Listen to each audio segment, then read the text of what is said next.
रीनीट का पर्चा भी लीक ना हो जाए, इसके लिए सरकार ने हफ्ते भर पहले टेलीग्राम बैन कर दिया है। 21 जून को परीक्षा है, 22 जून तक टेलीग्राम बैन रहेगा। फैसला एनटीए की रिक्वेस्ट पर लिया गया है।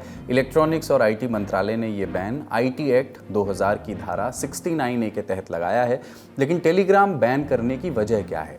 रूस में बने इस ऐप के कारण भारत में ऐसा क्या हो रहा है जिससे परीक्षाएं प्रभावित हो रही हैं? पेपर लीक के कई मामलों में ये देखा गया है कि सर्कुलेशन का माध्यम टेलीग्राम बना है। 2024 का नीट हो या 2026 का, दोनों एग्जाम में पेपर लीक के तार टेलीग्राम से ही जुड़े थे। टेलीग्राम ग्रुप से पेपर के स्क्रीनशॉट्स सर्कुलेट होने की बात चली थी, जिसके बाद कई टेलीग्राम ग्रुप्स को बंद करने की भी खबरें आईं। लीक करने वाले टेलीग्राम पर पेपर और पैसे का लेन देन करते हैं। टेलीग्राम पर ये करना उनके लिए थोड़ा मुफीद भी होता है। वजह है इस ऐप के कई फीचर्स। जो लोग ऐप का इस्तेमाल करते हैं उन्हें पता होगा टेलीग्राम के एक ग्रुप में 2 लाख लोगों तक को जोड़ा जा सकता है, यानी एक मैसेज को सेकंड भर में लाखों लाख लोगों तक पहुंचाया जा सकता है। टेलीग्राम में सीक्रेट चैट्स की भी सुविधा है, यानी मैसेज सिर्फ सेंडर और रिसीवर ही पढ़ सकते हैं, बीच में उसे हैक करके कोई और डिकोड नहीं कर सकता। इतना ही नहीं, और सुनिए, टेलीग्राम में मिनटों में बॉट अकाउंट भी तैयार हो जाता है। दिखने में अकाउंट एकदम मशीनी लगेगा, लेकिन उसे चला कोई इंसान रहा होगा। उसका नाम और नंबर पता लगाना आम लोगों के लिए मुश्किल होता है। ज़्यादातर मैसेजिंग ऐप में आप 1-2 दिन पहले का मैसेज एडिट नहीं कर सकते, लेकिन टेलीग्राम में ये भी संभव है। बनाने वाले ने गलती सुधारने का मौका देने की नीयत से ही फीचर्स ये लाया होगा, लेकिन धांधलेबाज इसका भी गलत फ़ायदा उठाते हैं। ठगने वाले मैसेजेस भेजते हैं, बाद में उसको एडिट कराते हैं। देता होगा व्हाट्सएप इस काम के लिए 15 मिनट, लेकिन टेलीग्राम 48 घंटे का समय देता है। सरकार ने टेलीग्राम से 30 जून 2026 तक ये एडिट वाला तामझाम बंद करने को कहा है। टेलीग्राम में एक बहुत बड़े ग्रुप को शामिल किया जा सकता है। वहां पर सीक्रेट चैट की व्यवस्था है और सामान्य तौर पर टेलीग्राम के माध्यम से इस तरीके के शिकायतें आ रही हैं। लेकिन अब इसमें दो तरह की बातें हैं। पहला ये कि टेलीग्राम को बैन करने से टेलीग्राम बैन नहीं हो जाता है, दूसरी तरीके से इसका इस्तेमाल किया जा सकता है।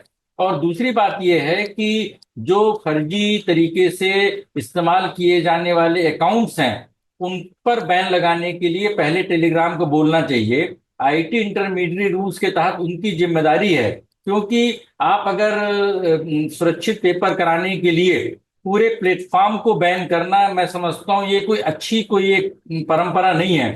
और इसमें दो जरूरी बातें हैं। अभी फीफा वर्ल्ड कप हो रहा है, तो वहां पर सोशल मीडिया से खिलाड़ियों की ट्रोलिंग करने की शिकायतें आई। तो उसके लिए उन्होंने एआई के माध्यम से 30,000 शब्दों का अल्गोरिदम के माध्यम से एक उन्होंने ऐसी व्यवस्था किया जिससे कि सोशल मीडिया में गाली गलौज रोकी जा सके। तो इसी तरीके से टेलीग्राम में भी जो भी फर्जी बॉट्स के माध्यम से, फर्जी अकाउंट्स के माध्यम से बहुत सालों से सिर्फ पेपर लीक की बातें नहीं हो रही हैं, बल्कि अनेक तरीके के फर्जीवाड़े हो रहे हैं, साइबर फ्रॉड हो रहे हैं, वित्तीय अपराध हो रहे हैं। उन सारी चीजों पे लगाम लगाने के लिए आईटी इंटरमीडिएट रूल्स के तहत टेलीग्राम को एक वार्निंग देनी चाहिए, उनको एक मौका देना चाहिए। उसके बाद पूरे प्लेटफॉर्म पे बैन लगाना चाहिए, क्योंकि अगर एक बार बैन लगा दिया तो फिर दूसरे प्लेटफॉर्म को भी बैन किया जा सकता है सेक्शन 69A के इस्तेमाल से। तो क्या टेलीग्राम पर टेम्परेरी बैन लगाने से पेपर लीक रुक जाएंगे? सीबीएसई के पोर्टल में कमियां गिनाकर आईआईटी से नौकरी का ऑफर लेटर पाने वाले निसर्ग अधिकारी इससे सहमत नहीं है। निसर्ग का कहना है कि जिन वजह से पेपर लीक होते हैं, जब तक उन कमियों को दूर नहीं किया जाता तो सिर्फ मैसेजिंग प्लेटफॉर्म को बंद करने से पेपर लीक नहीं रुकेंगे। उन्होंने तर्क दिया कि टेलीग्राम की बनावट ऐसी है कि यूजर्स प्रॉक्सी और अन्य टूल्स के सहारे रोकथाम को आसानी से पार कर सकते हैं।